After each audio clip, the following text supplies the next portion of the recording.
Sa revealing revelation, tandaan na ang katapusan ng panahon ay hindi lang tungkol sa Mateo at 7 taon ng kapighatian. Sakop nito ang tatlong synoptic na ebanghelyo, Lucas, Marcos at Mateo. Ang huli ang mauuna, ang una ang mahuhuli. Ibig sabihin, ang katapusan ng panahon ay hindi 7 taon, kundi 14 na taon at 50 araw na kumakatawan kay Lucas. Ito ang tinatawag na 14 na taon. Magsisimula ito sa pre-trib, susundan ng 50 araw, 7 taon ng mga tatak at ang malaking kapighatian sa gitna nito. Pagkatapos, babalik ang Panginoon sa bundok ng mga olibo. Ito ang tatalakayin natin ngayon, mula sa pagtapak sa bundok ng mga olibo hanggang sa milenyong paghahari. At mauunawaan ninyo ito ngayon dahil marahil ay itinuro ito sa inyo sa ibang format kung paano ito mailalapat ngayon. Gayong sa katotohanan, maari itong maging para sa kasalukuyan, ngunit tiyak na isa itong propetikong larawan para sa pinakahuling mga araw. Okay? Tatalakayin natin ang Mateo Kabanata 13, pero bago tayo pumunta roon, dapat nating maunawaan na ito ay nangyari na, nangyayari at mangyayari pa mula sa Ecclesiastes Kabanata 1, talata 9. Sinasabi nito, ang bagay na nangyari na ay siya ring mangyayari. Ipinapahiwatig nito na mula paglikha hanggang kay Kristo, ang kasaysayan ay mauulit sa tipolohiya ng mga huling araw. Ang mga naganap mula kay Kristo hanggang pre-trib ay mauulit.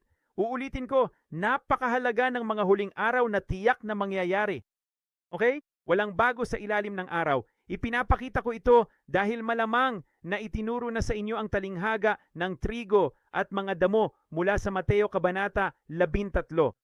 Ang ilang tao dahil dito, sa talinghagang ito ay naniniwalang walang pre-trib, walang mid-trib, wala ring anuman. Hindi ito mangyayari hanggang sa pinakahuli. Nakikita nyo ba? Ngunit malayo iyon sa katotohanan kapag naintindihan mo ang konteksto at ang panahon ng propesiya nito. Kaya hayaan ninyong simulan ko sa pamamagitan ng pagpapakita nito agad sa inyo. Sa Mateo Kabanata 13 sa talata 24, sinasabi nito, isa pang talinghaga ang inilahad niya sa kanila na nagsasabing, ang kaharian ng langit ay maihahalin tulad sa isang taong naghasik ng mabuting binhi sa kanyang bukid. Ngayon, una sa lahat, ano ang napansin ninyo? Sinasabi nito, nakaharian ng langit. Ngayon, mapapansin ninyo sa ibang bahagi ng kasulatan na basa ninyo ang kaharian ng Diyos at marahil ay sinabihan kayong lahat na ang kaharian ng langit at ang kaharian ng Diyos ay iisa. Pero sinasabi ko sa inyo, hindi. At kapag naintindihan ninyo ang pagkakaiba ng kaharian ng Diyos at ng kaharian ng langit, mauunawaan ninyo ang mga pagkakaiba ng Lucas at Marcos bago ang Mateo. Okay? Hayaan ninyong ipakita ko sa inyo. Sa Mateo Kabanata 13, hayaan ninyong ipakita ko sa inyo ang panahon ng kaharian ng langit.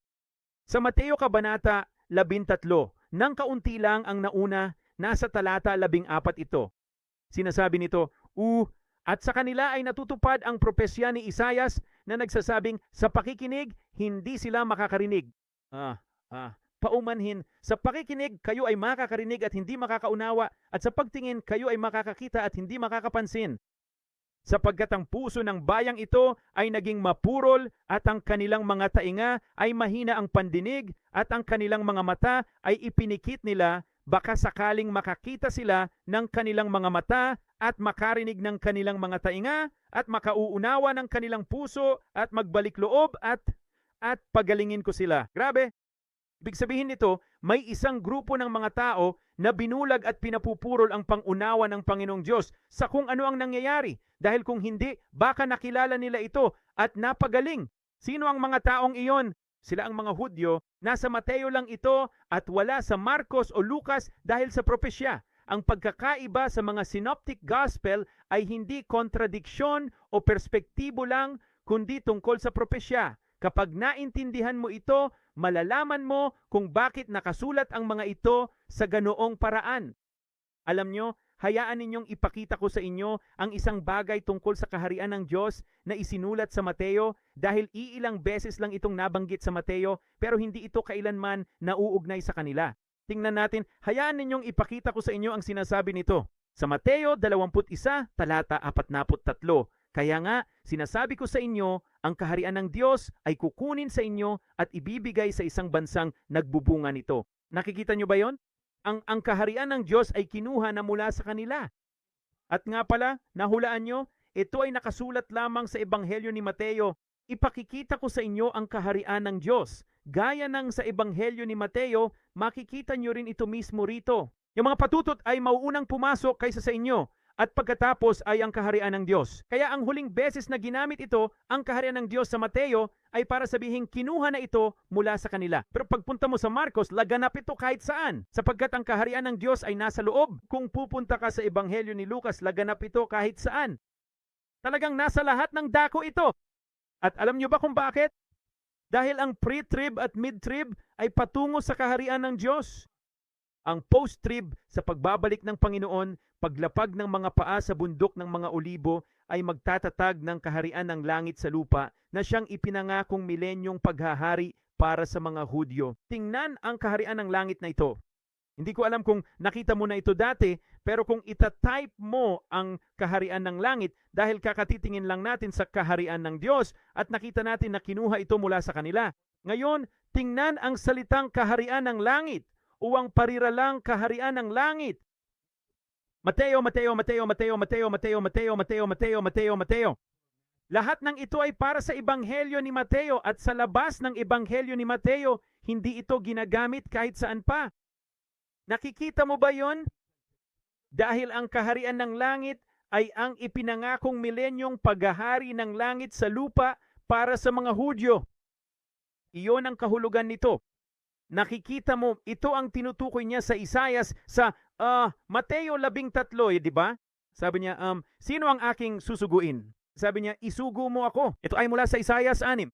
Sa ikasiyam na talata, sinabi niya, sabihin mo sa bayan, makinig man kayo ay huwag umunawa, tumingin man ay huwag makatalastas.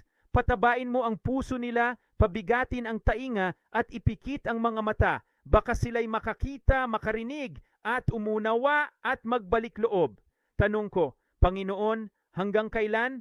Sagot niya, hanggang mawasak ang mga lunsod, mawalan ng tao ang mga bahay, at maging tiwangwang ang lupain. Ito ay hanggang sa katapusan ng kapighatian. Ito ay hanggang sa pagbabalik ng Panginoon na ang mga paa ay lalapag sa bundok ng mga olibo. Iyon ang panahon kung kailan ang lahat ay tuluyan ng mabubuksan para sa kanila. Nakikita ninyo, nakikita natin ito mismo rito sa 2 Korinto 12 na madalas nating ibinahagi na siyang propetikong larawan na nakahabi sa mga salitang tinatalakay ni Pablo rito sa 2 Korinto. May kilala akong tao kay Kristo, 14 na taon na ang nakalipas. Ang higit sa na iyon ay ang 50 araw. Sino ang tinutukoy nito? Pre-trib rapture, pagpunta sa ikatlong langit. Ano ang susunod? Paraiso. Meron ka pang marami sa mid-trib. Ito ang ay itinaas patungong paraiso. 2 pagkuha ito. Sila ay tutungo sa kaharian ng Diyos. Pagkatapos nito, ano na? Narito, sa ikatlong pagkakataon, ay handa na akong pumunta sa inyo nang hindi magiging pabigat.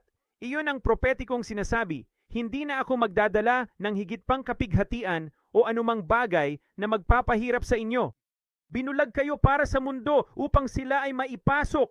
Gaya ng sabi, hindi ko hinahanap ang inyo kundi kayo. Hindi dapat mag-ipon ang mga anak para sa magulang, kundi ang mga magulang para sa mga anak.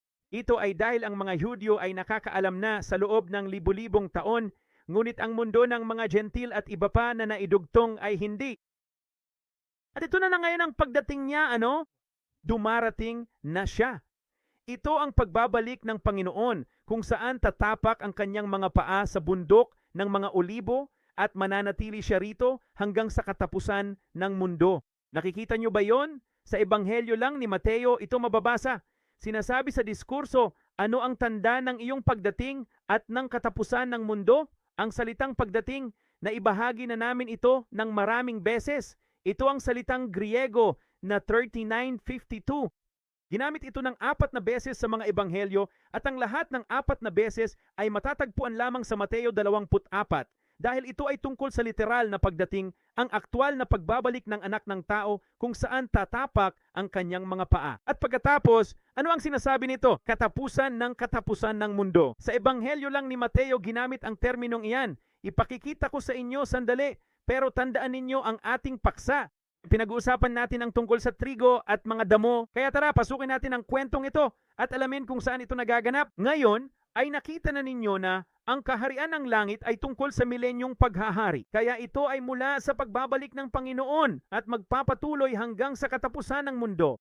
Kaya tingnan ninyo ang sinasabi nito. Kaya ang Panginoon ay nagtanim ng mabuting binhi, ngunit habang natutulog ang mga tao, dumating ang kaaway at naghasik ng mga damo sa gitna ng trigo at umalis. Ngunit nang sumibol ang mga usbong at nagbunga, lumitaw rin ang mga damo. Kaya sinabi ng alipin ng may-ari ng bahay, Ginoo, naghasik kayo ng mabuting binhi sa bukid, kaya saan nanggaling ang mga damong ito? At sinabi niya, isang kaaway ang gumawa nito. Sabi ng alipin, pupunta kami at titipunin ang mga iyon. Pero sagot niya, hindi, baka mabunot ninyo pati ang trigo. Hayaan ninyong lumaki ang 2 hanggang 6. Nakikita ninyo, akala ng iba ay wala itong kinalaman sa pre-trib, mid-trib o post-trib.